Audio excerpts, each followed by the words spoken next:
Okay.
All right, we're gonna give this a few more minutes, then we will get started on here.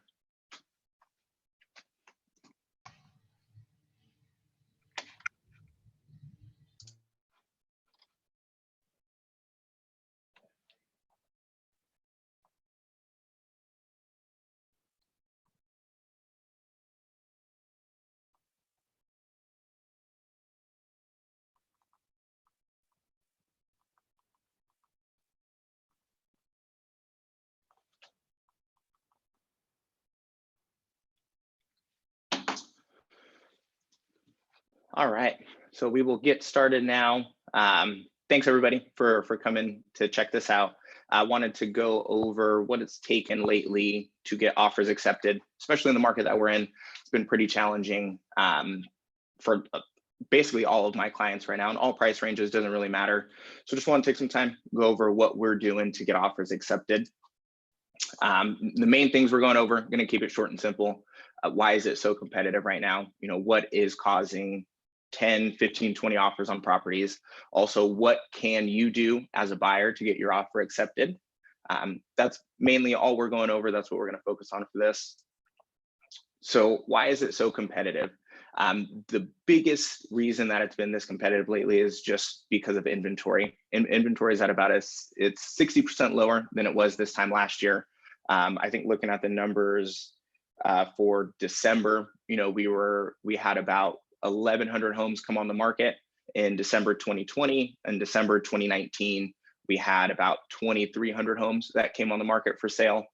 So inventory is just, you know, way less than it used to be, and that's typically a slow time as well. It's been this low for probably the past 7 months. You know, we had a little bit of a jump up in inventory around April, May of last year, as everybody was trying to figure out what's going on with the market, what's going on with values. So that's been the biggest change that has been going on, is just inventory is at an all-time low. On average, each sale has had about 3.5 offers. Now this really depends on price range, on area, on the condition of the property as well. What I've been telling everybody is, hey, if the house looks good, the price looks good, when you go to see it, it looks good as well. There's a good chance that there's going to be multiple offers on it, especially if it's something that was just listed. So even in January, again, January is typically a slower month for sales overall. But we had multiple offers. They were up 45% from last January. We really lost all seasonality throughout 2020 in general. There wasn't really you know, August, September slowdown at all. Things just kept going right on through the holidays as well. It's taken about 45% fewer days to sell this January than it did before. Again, most things are selling 5 to 6 days on the market. Anything that is over 5 to 6 days on the market, I would say there's a chance that it could be overpriced a bit, or they missed the mark by just a bit. That is the good thing about our market currently, is that if something is overpriced, you're going to be able to tell right away. There's not going to be as many offers on it. It's going to stay on the market, 7, 8 days. You'll get 2 weekends out of it. So that's the best way to tell if something is overpriced or not right now. The biggest reason we've had multiple offers on properties and properties selling for a lot higher than that list price is going to be that interest rates are just at record lows right now. I'm having a lot of clients that are locking in a 2.75%, 2.8% rate, and those are all loans, conventional loans, FHA loans. It's just really, really cheap to borrow that money. If you compare what that rate is today versus what it was at the beginning of 2020, just buying at those two separate times, if you buy now, you're saving about $120,000 over the life of that loan. So it just makes a lot more sense right now to definitely capture that interest rate, and pay less over the lifetime of the loan. And what this is also doing in a lot of areas is, for most of these properties in these neighborhoods, it's going to cost the exact same amount to rent that property as it is to buy it. Honestly, you once you add up first and last month's rent, then you look at any of like the down payment assistance programs that are out there, or bringing in your own, 3.5% down payment. Typically, your payment is going to be coming out to right around what it would be to rent that property. Of course, renting though, you're not getting any tax breaks on there, no benefits whatsoever, and all that money that you're putting into that rent monthly is just not going towards your pocket at all. When you look at the reverse of that, and if you are owning the property, maybe your payment goes up by $100, $200. But at least you're getting the tax breaks for it. You're building up that equity over time. You're also able to take advantage of that appreciation that you're getting in the neighborhoods as it continues to get more and more expensive. So all of these combined just really made the perfect storm for being in multiple offer situations and putting us into a really competitive market. So now let's get to the main thing that I want to go over today. As a buyer, there are a few things that you can do to really position yourself so that you can get your offer accepted and have a better chance of getting it accepted. Just being in the market day to day and over the past few months, looking at where these properties are selling at. These are kind of the steps that I'm taking with my clients to make sure that our offers are getting accepted. First thing you can do as a buyer is just get completely approved with a local mortgage lender. This is going to be the first most important thing that you can do. Make sure that they're not just issuing you a pre-approval. If they can throw you through underwriting, really have that underwriter take a good look at your file. That's going to put you in a better position when your offer is next to 10, 15 other offers. Don't leave anything up to chance. If that lender needs bank statements that they don't have yet, or they need a verification of employment, make sure that they're getting that before you go out shopping. That's going to be the best thing that you can do to make sure that your offer has a good chance of getting accepted. Next thing you want to do as a buyer, it's really important to just understand the type of market that you're in right now. It's a competitive market. There's not a lot of properties that are selling for what they're listed at. They're typically, selling for more than they're listed at. I do have clients send me houses all the time and wondering if they can put an offer in that's lower, or if the seller can change certain things here and there. As a seller, when you're getting 10, 15 offers on the property, if one person has something to say about the fence, you're not really going to entertain that as much as you are the other people who are putting these offers in. So being a buyer in the market, that's going to be your most important thing, is just understand exactly what type of a market that we're in. This is going to help when you go to see a property, what to expect to pay for it. I would think that that's one thing going into any type of property, is knowing that, looking at it in the eyes that, hey, we're going to have to pay a little bit more than this is listed for. That also, for you as a buyer, you also want to make sure that when you're looking at properties, if your maximum pre-approval range is $450,000, you don't want to really be looking at properties that are right at that price range. You're probably going to want to look a little bit lower, say more around, 420, 415, right around there, so that you have that room to compete. There's nothing worse than being pre-approved right at that 450, 500, any maximum pre-approval range, and seeing homes that are right at that price range. Because even if you go see it, even if you love it, even if you're willing to do whatever it takes to get it, you just have a cap on what you can offer for that property. And most of the time it's going to go for a little bit higher than that. So understanding that and knowing where to look, what price range to look in, being realistic with the expectations that you have for that price range in that area. That's going to be something you can do to make it a little bit easier for you when you're out there looking at properties. Next thing, so the biggest thing I would say that it's coming down to on these offers is the appraisal contingency on properties. That appraisal contingency is, typically that appraisal contingency is protecting you from overpaying for the property. It's the lender sending out somebody to basically be their eyes and ears on the property, check it out, make sure it's worth what we're paying for it. A lot of the times you can find what a property is going to be worth based off of what the comparables in the area are.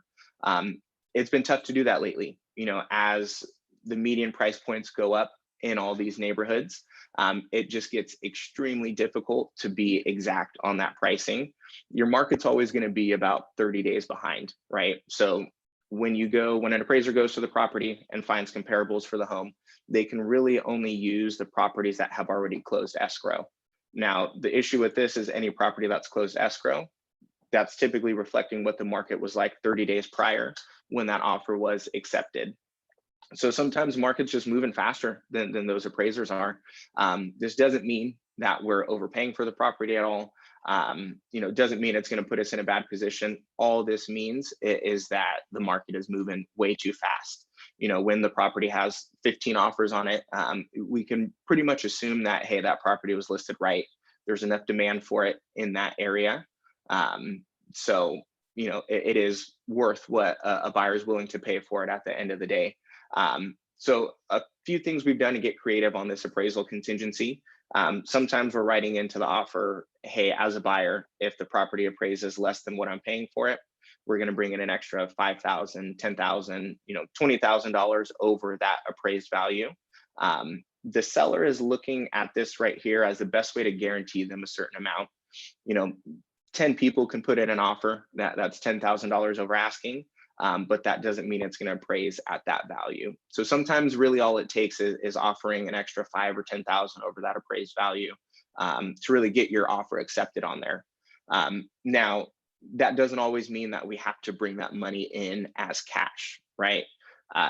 Typically, at the end of the day, if your property appraises for less than what you want to purchase it for, that lender isn't going to lend you all of the money to complete that sale. So you would have to bring in extra cash out of pocket to satisfy whatever that end price would be. A lot of the times, though, what we can do is we can readjust what our loan to value ratio is. What that means is that we're bringing up what the loan value is, and we're using some of that money that was going towards our down payment to get us to a certain purchase price on there. As a buyer, that means that the only thing that's really going to change for you is going to be what your monthly payment is. It's not going to change how much you're bringing up out of pocket typically. It only changes what that payment is. So there's a lot of work that I'm putting into it up front with any of my partner lenders and with the buyer as well. Is really just knowing, hey, what do these numbers look like if we appraise at 5,000 below, or if we appraise at $10,000 low. Having the most information about this upfront is going to be the best thing that we can do to make sure that we are still in a position to where if the property appraises low, we're able to purchase it. We're able to not be stretched too thin for money or anything like that. So that's one of the best things that we can do, and most important part of writing something into our offer is mentioning something about that appraisal contingency.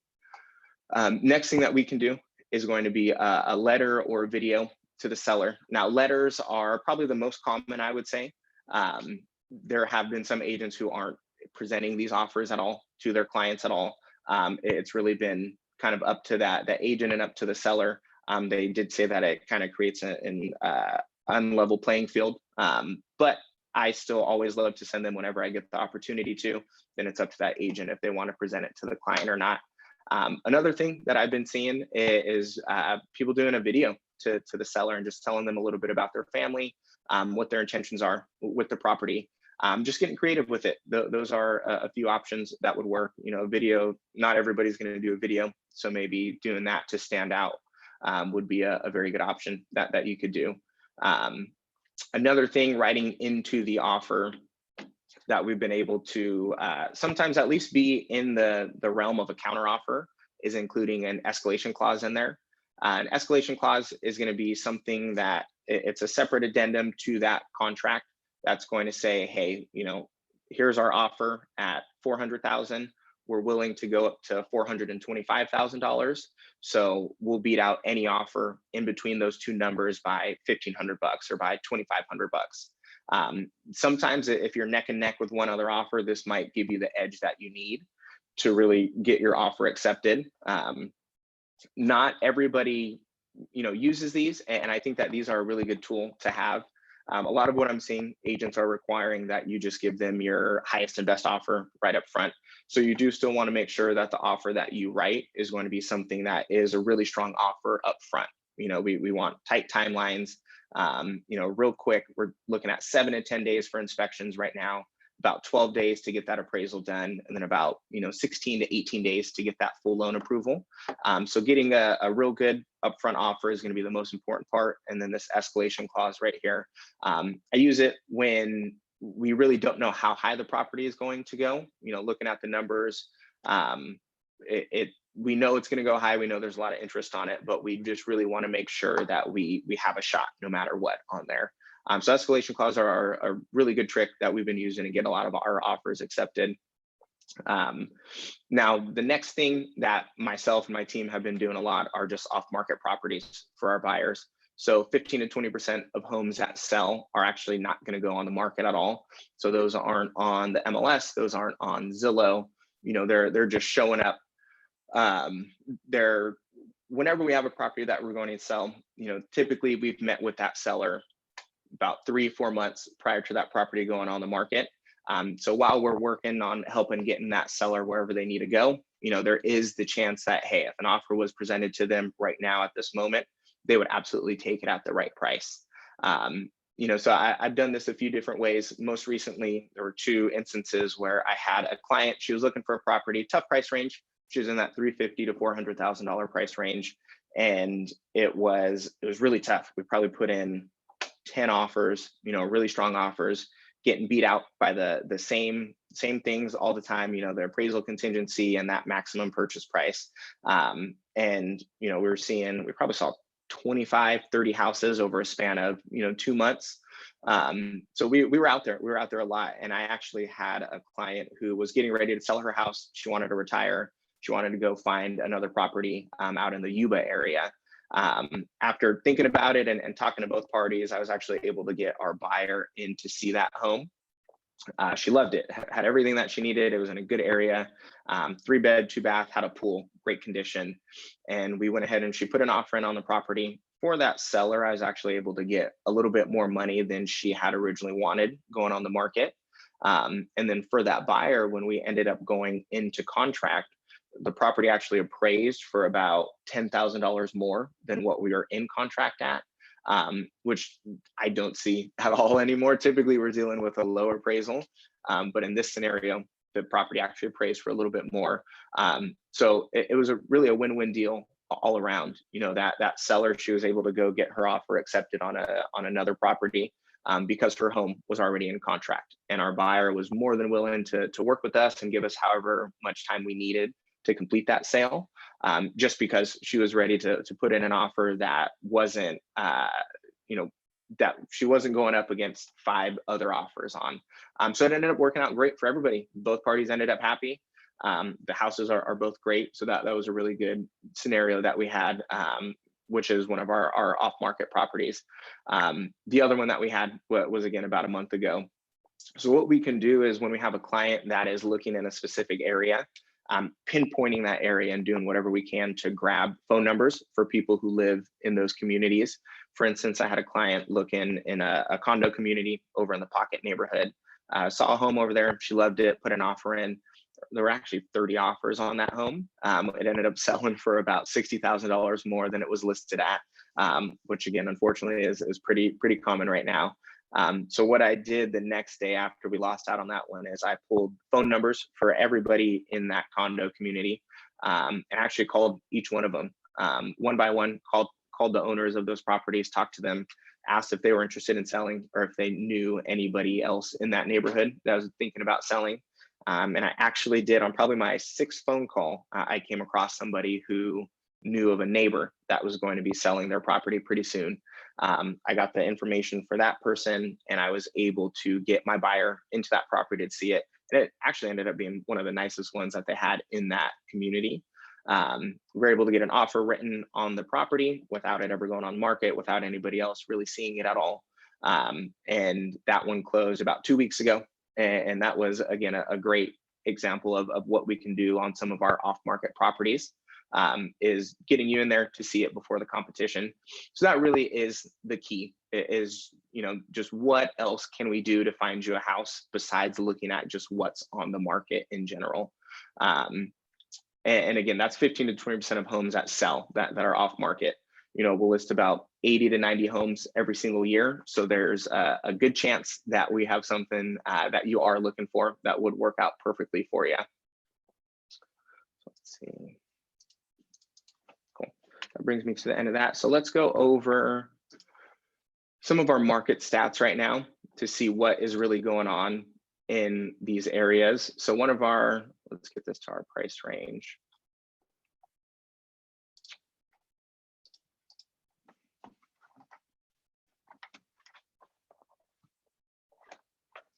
So this is going to show us right here. These are all properties in our whole MLS area combined, which actually just got a lot bigger.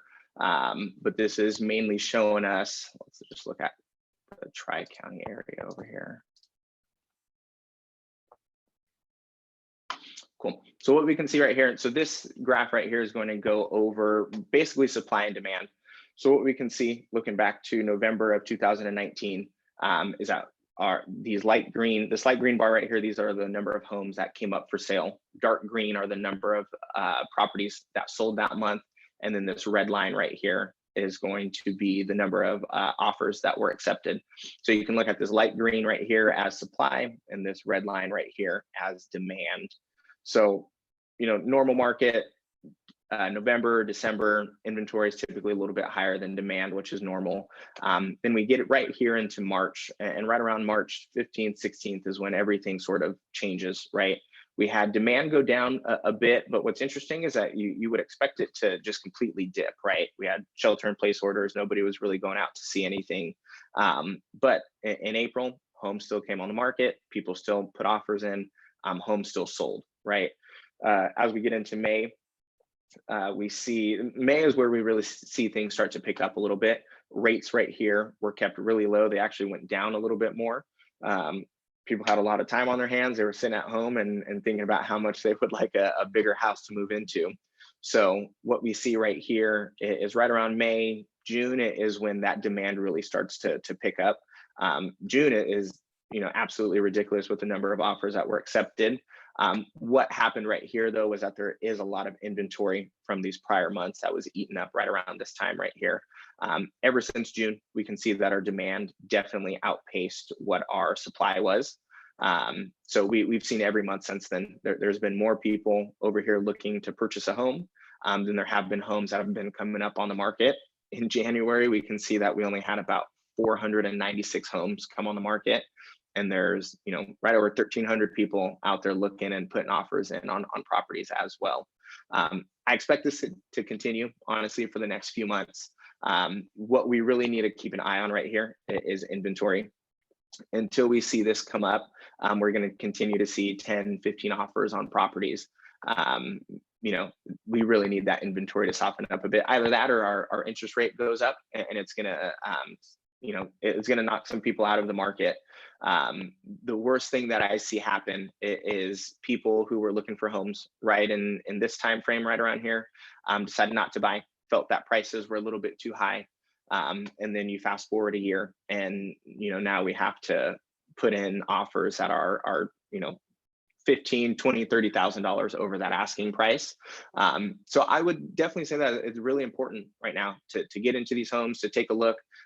It's not the market for anybody that's just looking here and there. You know, if you want to buy a house right now and home ownership is one of your goals for 2021, you want to get out there. You want to look. You want to be looking every weekend. You know, you want to make sure that you're fully approved. You want to make sure that you have your funds ready to go. It is a process. You know, typically our first and second offer isn't getting accepted. The time it's taking to find a property right now is going to be a little bit longer. I'm probably looking at right around like 2 to 3 months to really find that perfect house and get the offer accepted as well. So it's tough right now. It's competitive, but overall still a great time just because of that interest rate. With every 1% that our interest rate goes up, it's going to increase that monthly payment by about $250, $300, just depending on what purchase price you're looking at. Now you look at if you increase your purchase price by, you know, $10,000, for every $10,000, again, depending on your loan type, it's going to be about $55 to $60 per month that it's going to increase that monthly payment. So you can see, you know, I'd rather take a $100 increase and pay a little bit more for that property and save $120,000, $130,000 over the life of that loan, and also keep that payment low. Because if that payment starts to get too high and that interest rate gets too high, it's going to knock me out of looking in certain areas. So that's some of my advice right now for that competitive market. You know, going over again real quick, some things that we can do to get your offer accepted. Again, just be completely approved with that lender.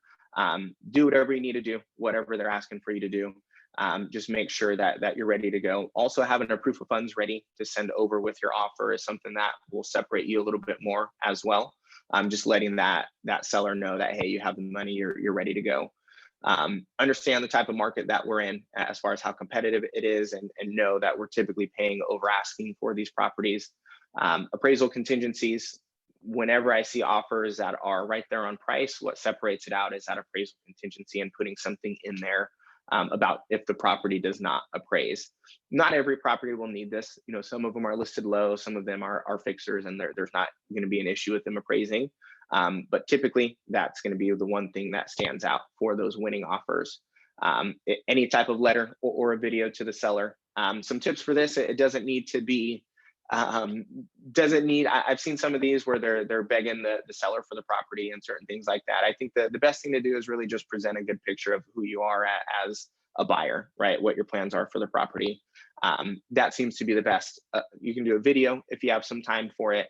That would definitely stand out. You know, I imagine that a seller would like to see that and you know, get to hear your voice, see your family, certain things like that. Make sure you're putting escalation clauses into these offers.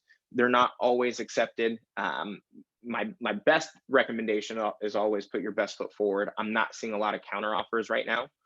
So you really don't want to leave anything on the table. In some instances, if a property is listed low, or, you know, we're really, really willing to pay whatever it takes to get it, you know, that's when that escalation clause is going to come into effect and really be the best thing for us to do. And then talking to me about some off-market properties, seeing what else we can do to find you a home. These aren't coming up all the time. You know, there's not a list that I have that's going out to people about, hey, this is off-market. You know, these are the off-markets for this week. This is what's coming up. These are more so just tell me exactly what you're looking for. I can use some of the resources on my end to make sure that you are able to find this property. And get you in there without having to deal with any type of competition or anything like that. So I hope that was helpful, you know, helping people get into properties before the, helping people get into homes, you know, and get their offer accepted. It is a challenging market out there, definitely.